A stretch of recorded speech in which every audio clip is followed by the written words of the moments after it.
Thanks, Aaron. It's so good to be here today. Hello, everyone. Thank you for joining us. I am very excited about our fireside chat with John Rodriguez. We're going to be talking about urban development and the backbone of urban development. You know, digital infrastructure is incredibly important, especially when we look at smart cities and moving forward, how we're really going to support these communities. But before we get too technical, John, I would love to hear what led you into technology and kind of what brought you to the city of San Antonio. Okay. Well, first of all, thank you for the opportunity to speak today, and hopefully I won't mess up too much. So what brought me into technology, I'm originally from city of San Antonio, so I'm a native. And when I was growing up, I actually had a friend who was a civil engineer. I mean, he was an older guy. He was kind of like mentoring me as a young man. And I really wanted to get into the engineering practice, though I had no idea what he did on a daily basis, right? He just told me he was a civil engineer. So I just marked that in my head, like around 8 years old. And but as I got older and my interest grew in the engineering field, I started kind of looking at what's the best approach for me to move in that direction. So first things first is I left San Antonio at 17, joined the United States Marine Corps, and spent 4 years in service so that I could afford to go to college. And when I got back, I went to the University of Houston and got my bachelor's degree in electrical engineering. And what interested me most in the electrical engineering field in particular was land mobile radio system, VHF, UHF, microwave, because that's kind of in line with what I had done in the Marine Corps. And once I got out, I worked for a company called Valero Energy, right when they were a very small organization, about 1,200 employees, had two refineries, had a headquarters in the San Antonio area. And I got to meet and know Bill Greehey, the CAO, long-term CEO for Valero for many years, and got to know him very well. And he kind of got into my head the idea of working with communities, giving back to communities itself. So even though Valero was a private entity, they did a very good job of working with United Way, right, in a very big way. So that kind of started that partnership idea of working on behalf of others in service of others. Well, I stayed with Valero about 16, 17 years. I like to say 20 because I can't ever remember if it's 16 or 17, but stayed with Valero for a number of years. They moved me to Houston. And then while I was in Houston, they wanted me to make one more trip and move to Bethesda, Maryland. But I learned early on working in Texas and being in the Marine Corps, going to many tropical places. I was a heat guy. I was not a cold weather guy. And I had to decline. I just said, there's no way I can do that. So I moved from oil and gas, got a job working with Houston Police Department, managing their IT department in particular. And then during this time, I had two kids. They were growing up and they had gone to college, one to Texas A&M, one to Trinity University. And right when they both graduated, they broke the news to my wife. They said, well, we know you like Houston, but we love San Antonio and we're going back, right?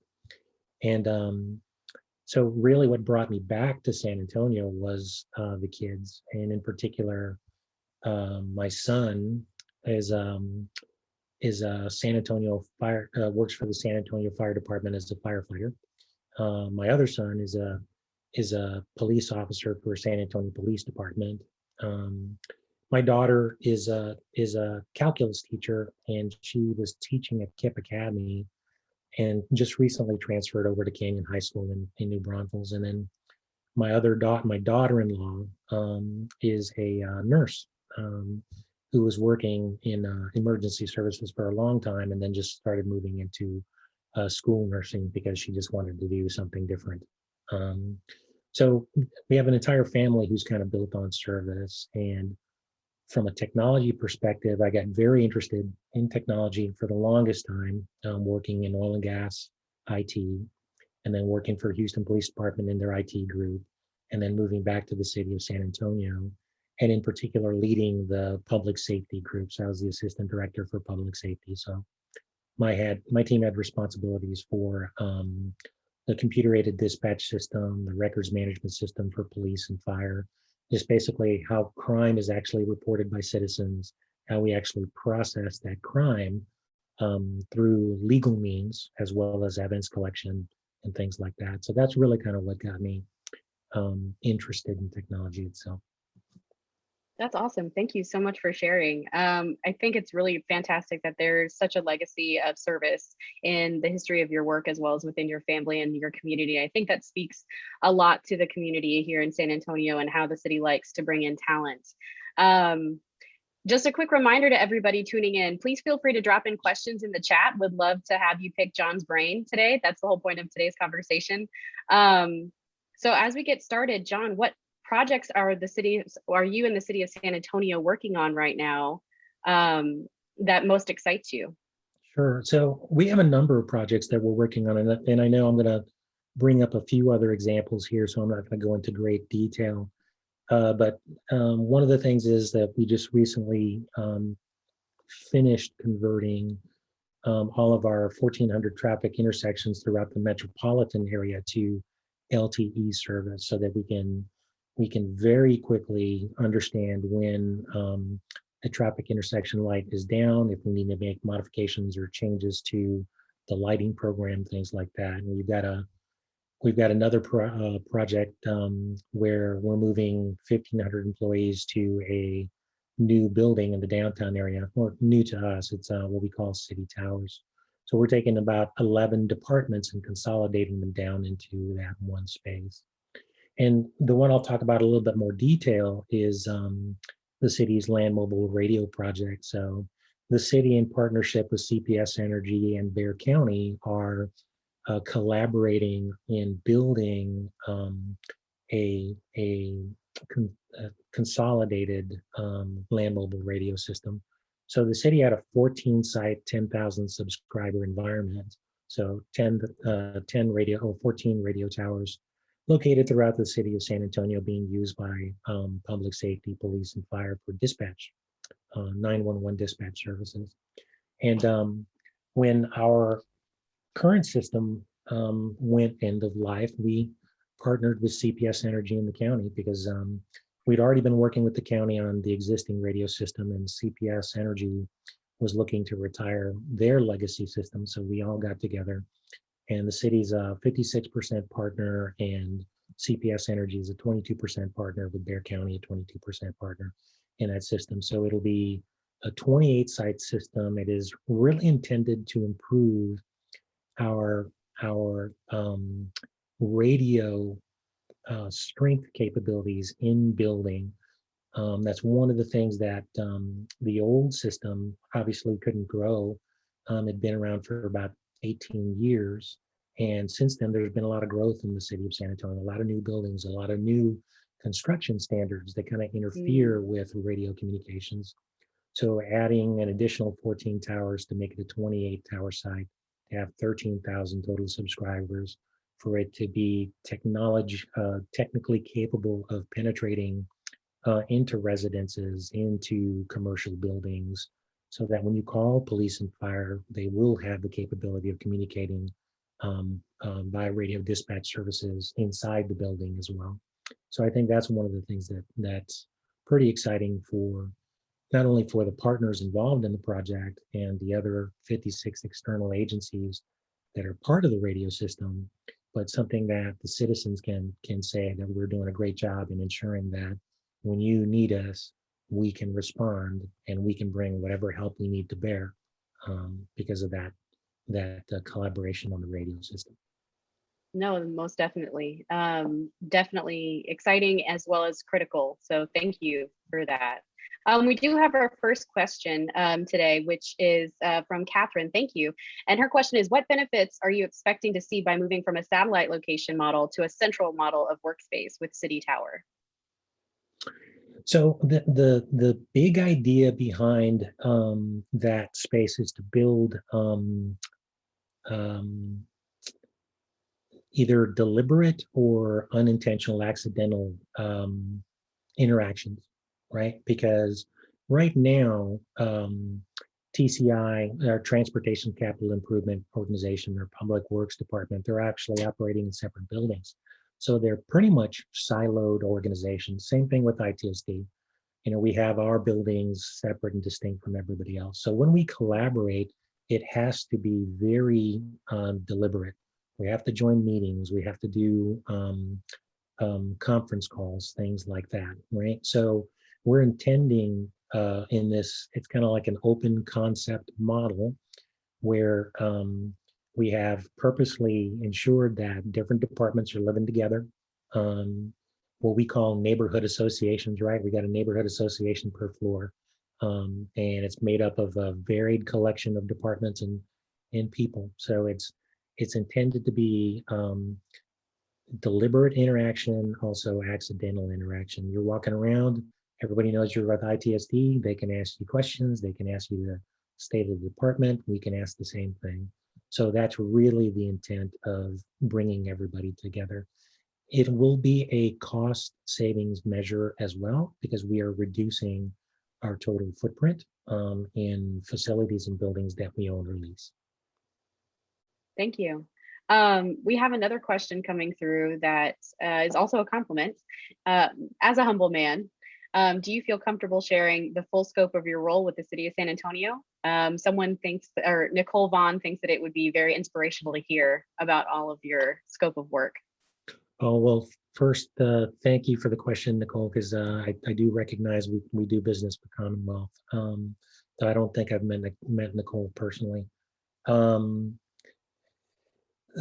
so I am the assistant director, what my boss calls the chief operations officer for the city of San Antonio. So my team's responsibility is the city's IT infrastructure. So our land mobile radio system, our traffic signal communications environment, both the two city data centers, and most recently, a small cell network that we are rolling out to 50 neighborhoods throughout the city of San Antonio. The intent behind that is to provide broadband specific, point specific broadband coverage for internet services to 50 neighborhoods that are currently underserved with internet service. So that's what the No team small is doing. feat. No small feat at all. Um, we have another question from Catherine, which is the vacated facilities, are they going to be sold off or implemented for other COSA uses? You know, so some of the facilities are going to be sold off, and I'll give you a little bit of insight. University of Texas San Antonio downtown is actually undergoing a expansion and growth period. So some of the facilities have actually that the city owns have actually already been torn down, and UTSA is building. Currently already started construction in the downtown area to expand their roles and services.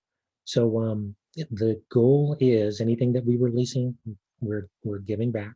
Anything that the city owned, we are going to be selling off. And luckily enough, the bulk of the facilities that are being sold off are being repurposed in very, very grand ways, like the UTSA downtown expansion. Yeah, and that's a really exciting project for those of you that don't know. The UTSA downtown campus is expanding their data science program, and there's going to be a really large investment into data science and AI and machine learning and security as well coming from the downtown campus. Thank you for sharing that link, Kevin. Okay, so John, what from your perspective, how has the city's approach changed over time as San Antonio has become a smart city? So some of the things that we're doing are kind of leveraging city assets and city facilities in different ways than we used to. So I'll give you an example. For the longest time, if you were a cell phone provider and you were wanting to build a cell tower, in the city of San Antonio, you could do it in a couple of different ways. One is you could go out in a private partnership, buy land, find land, buy land, erect your tower and build it. Mm, Or you could reach out to the city of San Antonio and we would make major facilities like fire stations and police stations available so that cell towers could actually be installed on city property to limit kind of like that blight that you would normally see with cell towers everywhere, right? Um, mm, so what we've done is for small cell providers, we're doing exactly the same thing. They have access to our right of way through a Senate bill, the Senate Bill 1004 that was passed by the state of Texas about 3 years ago, and they can also contract with the city to use city facilities. So some of the things that we're doing to leverage facilities in a different way, I'll give you an example. If you were to go to Bazan Library or Collins Gardens Library, you're going to notice there's a 60-foot monopole tower installed there with small cell service. That actually is part of the city's digital inclusion effort. And those two libraries were selected because they're in close proximity to um, two of the 15 neighborhoods that the city has identified as being underserved for internet services. So what we're doing is leveraging the city network, city internet service, city property to beam that small cell signal directly into a neighborhood and provide cellular service. And we're doing, or internet service, and we're doing this primarily for students within those neighborhoods. So we're actually going through that rollout effort right now with San Antonio Independent School District, and we have Harlandale next, and then Edgewood following after that. thank you. Um, what are some of the lessons you've learned over time as you've implemented the public safety initiatives at scale? Oh, so that's a great question. Is when I first started with the city of San Antonio, I was assigned as the assistant director over public safety IT. And so public safety IT is really comprised of about 200 different systems. So a lot of people don't really realize exactly scope and scale of the applications that are actually needed to support Mm, police and fire life safety operations. So beyond the computer aided dispatch system, you've got other systems that you utilize to identify where a police officer is or where a firefighter or fire engine is so that they can be dispatched. A really great example is for the longest time, if you had to call the fire department and call 911 for a fire service, um, the way that dispatching would work is a call would go out to the fire station in the closest area of your neighborhood, right? mhm, So now the technology change, what we were able to do is install some cradle point modem slash routers in every fire engine that had a GPS capability. And from that, we're able to actually track those fire engines and buckets, bucket trucks or bucket ladders or ladders and trucks. Um, so that we've changed the methodology, or at least the fire department changed the methodology of if you place a call to the fire department and you got a fire issue, well, now we can best dispatch the closest unit, not just the closest fire station, but the closest unit to you. And that unit might be a minute away from you, right? Because they're traveling throughout the city of San Antonio every day. So that's kind of one of the biggest adjustments or changes that we did for the computer aided dispatch environment. Police is very technically innovative. Every police car today actually has connectivity through back to the city's data center to connect to our computer aided dispatch system, to connect to their records management system, to connect to what we call police business intelligence systems. So if I find out there's a crime that's been perpetuated and we have a phone number of that individual, the suspect, right? Well, we've got police intelligence systems that the line officer, the actual police officer out in the field, can collect information about everything he wants to know about that particular phone number, because we're able to connect him back into the city's data center, connect him back into a business intelligence system that actually allows them to collect that information from various platforms. There's a product called CopLink and CopSync that's able to collect that type of information. We also have access to LexisNexis and some other systems. So the biggest issue or the biggest challenge for us was integrating all of those back-end systems so that they could actually be touched by a police officer in the street or a detective who's out in the field actually working a case.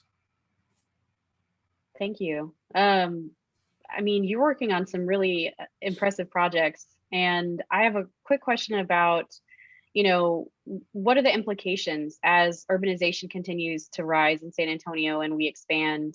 How critical are these systems going to be moving forward with the ultimate vision? But I think they're always going to be critical systems.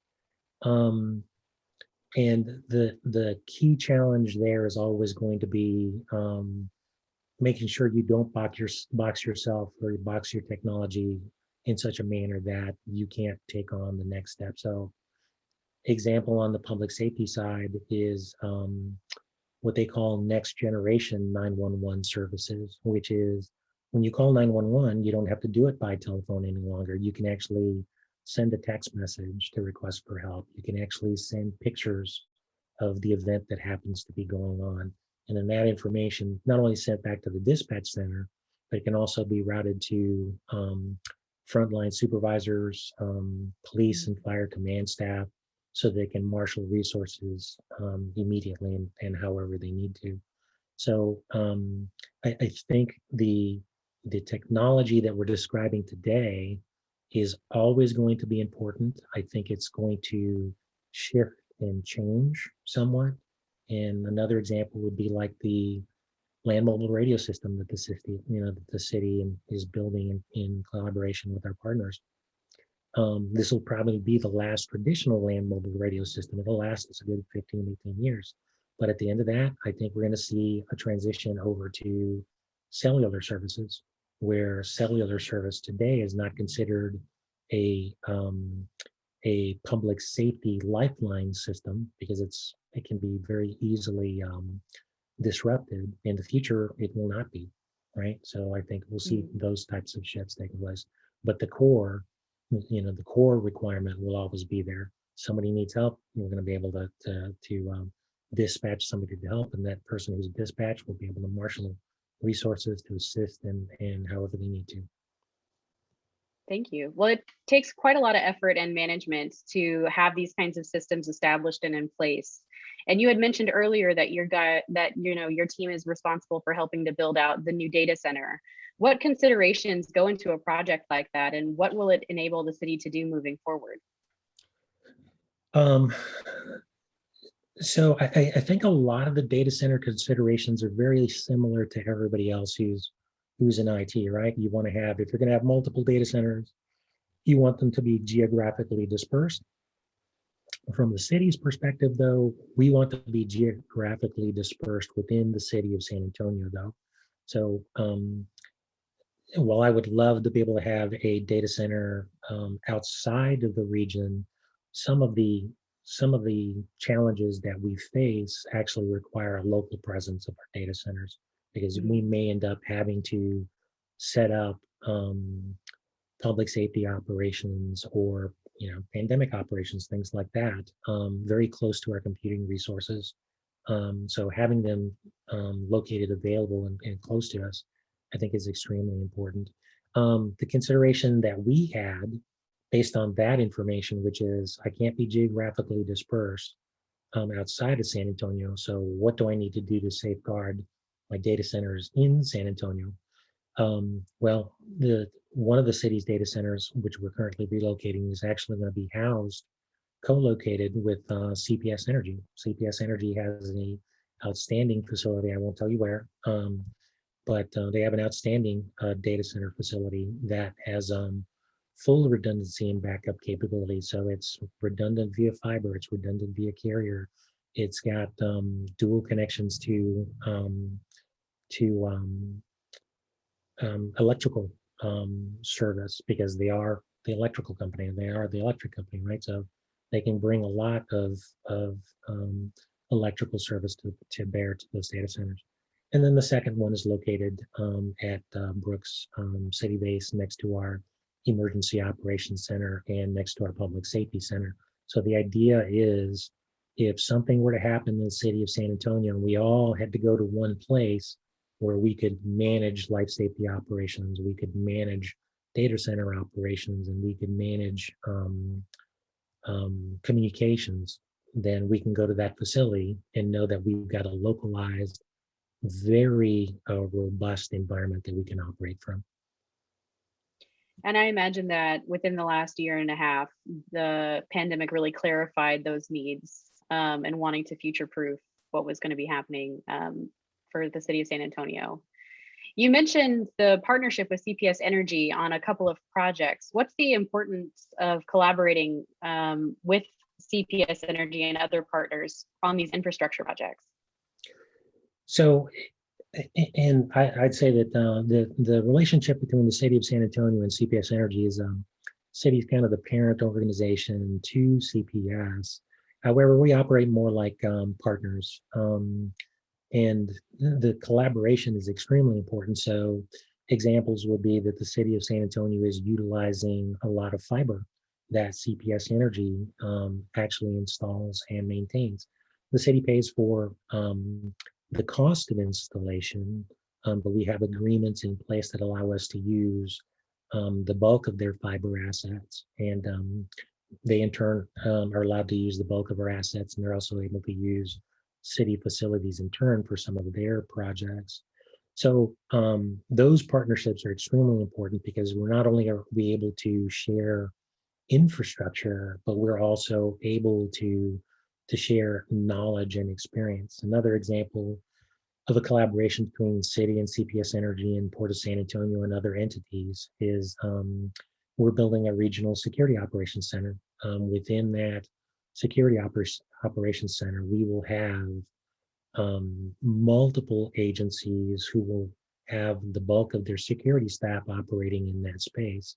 So the intent and idea behind that is, if any one entity were to run into any sort of a malicious attack, ransomware, virus, event, then you've got the best and brightest of the city of San Antonio all operating together in a single space, so you can work off of each other and utilize other people's tools to help you resolve security issues. So collaboration just cannot be undervalued in any way, shape, or form. It really has to be very well thought out, very well understood, and valued by the people who contribute to it on a daily basis. And then I want to mention the partnerships that we have beyond just CPS Energy. I mean, obviously, we work with San Antonio Water System. Some of our land mobile radio sites will actually be on SAW's property. We work with the UTSA. We've got very strong partnerships with AT&T and Charter, not just as customers, but basically we share space at times within the right-of-way, because sometimes, for example, the city has extensive infrastructure in the downtown area. It's very expensive to trench or dig for fiber conduit space in the downtown area. It just costs a lot of money because it's all concrete, right? And it's all right of way. So consequently, we've had conversations with AT&T and Charter who want to use our conduit space, and we're able to enter into either direct agreements or handshakes, right? Because we know at some point in time they'll be offering the same service to us if we come back and we need some assistance. So they just those collaborations happen at a person level, and they are recognized at a corporate level as valuable, and people just I just can't sing enough praises about how well things work with those Awesome. partnerships. Thank you so much for your time today, John. We did not get to all the questions. Catherine, apologies for not being able to get to yours and to the last couple of that I have, but I know that San Antonio is open to collaboration with vendors and partners alike. We have tons of innovative projects that are happening across the city. John, thank you for your work that you do and for joining us today. And with that, I will pass the torch back over to Aaron. Thank you.